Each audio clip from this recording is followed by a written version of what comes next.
let's talk about the vocabulary of fractions. First, we start with the fraction itself. And here I'm going to show the fraction 2/3.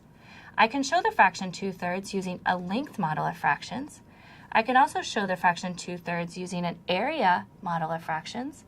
And we can also show the fraction 2/3 using a set model of fractions. Now when we think about our fraction has a numerator and a denominator. The numerator tells us how many parts are in the fraction that we're talking about. So for an example, this fraction 2/3, we have 2 parts. And the denominator tells me how many equal parts this whole can be divided into. Here with the fraction 2/3, I know this whole is broken into 3 equal parts. Now let's think about language related to common denominators. Here is the fraction 2/3. The denominator is 3. Here is the fraction 1/3. The denominator is also 3. So the common denominator with these two fractions is 3. Now when thinking about equivalent fractions, I'm going to think about fractions that have the same value. Here I can see that 2/3 is equivalent to 4/6. 4/6 is equivalent to 2/3. Now if I have 4/6 and I want to figure out what 4/6 is in lowest terms, some schools call this simplifying or reducing. Other schools call this finding equivalent fractions.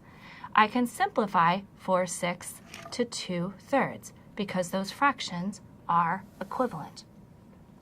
Now if I have 2/3 and if I have 4/6, I can think about language related to the least common multiple.